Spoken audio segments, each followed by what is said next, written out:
Je suis cofondatrice et présidente de Hello Mentorat.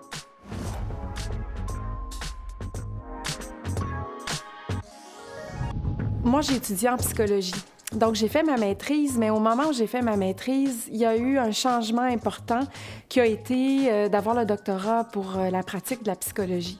Donc, je suis allée au doctorat pour faire un projet qui aurait de l'impact, qui apporterait soit une contribution scientifique ou qui apporterait une innovation sociale. Puis c'est finalement l'innovation sociale qui a été l'objet de mon doctorat. Ça n'a pas été difficile de trouver un emploi que j'aime parce que j'ai créé mon emploi. Pendant mon doctorat, j'ai créé un projet de mentorat pour aider les jeunes dans leur choix de carrière qui s'appelle Academos. Donc, j'ai créé un OBNL. Il y a maintenant 18 employés dedans, puis j'en ai été la première directrice générale. Les compétences transversales, ça compte tous les jours dans le marché du travail. Comme entrepreneur, moi, je les utilise tous les jours. La communication, les capacités de recherche, de trouver la bonne information, le travail collaboratif, les compétences en innovation, en créativité, tout ça, là, c'est chaque jour que je les utilise. Et mes équipes aussi. Les gens dans mon équipe n'ont pas de doctorat, là, mais c'est vraiment pour tout le monde, là. Aujourd'hui, on veut avoir des entreprises qui sont compétitives, si on veut se démarquer, si on veut avoir des services aussi qui ont vraiment de la valeur pour les clients qu'on sert, il faut avoir toutes ces compétences-là, dont certaines ont beaucoup rapport à l'intelligence émotionnelle aussi. Je viens de la psycho. C'est ce qui permet de se démarquer. Je conseillerais à un étudiant dont les chances sont de plus en plus faibles d'obtenir un poste de professeur, d'explorer d'autres choses. Aller à des événements, voir ce qui se passe dans le milieu de l'entrepreneuriat.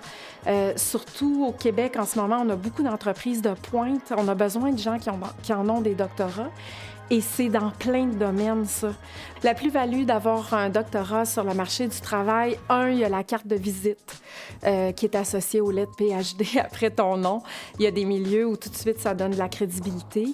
Dans le monde où on est aujourd'hui, tout va vite. Je pense que les gens qui ont fait un doctorat ont la capacité de prendre du recul, de se poser, d'analyser ce qu'ils sont en train de faire, de bien planifier leur propre travail, celui de leurs équipes. Mon doctorat a été en quelque sorte ma première expérience d'entrepreneuriat.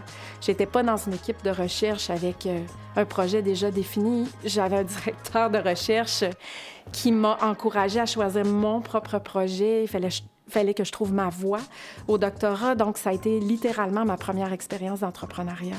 Ce que j'aurais aimé savoir au doctorat, puis que je sais aujourd'hui, c'est paradoxal, c'est que tout ne repose pas dans les données probantes et dans la recherche.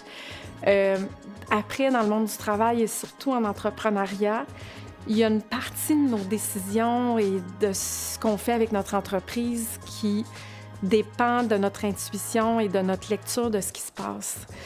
Et ce qu'il faut savoir faire, c'est de concilier toute la rigueur et toute notre connaissance qui vient des données ou de la pratique professionnelle et de ce qui est éprouvé, avec une sorte de flair qui nous permet d'aller de l'avant, d'innover puis de prendre des bonnes décisions. La compétence qui ne s'apprend pas sur les bancs d'école, c'est la prise de risque. Et cette capacité à transiger avec l'inconnu, à peut-être faire des erreurs. En recherche, de toute façon, c'est important aussi. Les grandes découvertes se font aussi avec de la prise de risque, mais l'école ne nous prépare pas à ça ou mal à ça. Une chose que j'ai apprise à l'université, là, ça va être pointu ce que je dis, mais ça me sert au travail puis ça me sert dans ma vie de citoyenne tous les jours. C'est la différence entre une corrélation et une donnée qui vient d'une cause à effet. Il y a tellement de décisions dans notre société ou dans les entreprises qui sont prises sur des corrélations ou encore pire, sur de l'anecdotique. Ah, l'équilibre, travail, vie personnelle. J'ai pas trouvé la solution. Tu sais, je suis entrepreneur, j'ai 2 entreprises. J'ai de la difficulté encore aujourd'hui, fait que j'essaie d'être bien organisée avec de la préparation de repas, puis des fois, je finis de répondre à des courriels pendant des matchs de hockey de mon fils, mais j'ai pas de lecture à te suggérer, j'ai pas beaucoup de temps pour lire en tant qu'entrepreneur. J'écoute beaucoup de podcasts, alors je vais te recommander d'écouter Startup Therapy, qui est un podcast sur l'entrepreneuriat, mais en particulier là, sur les premières années d'une start-up.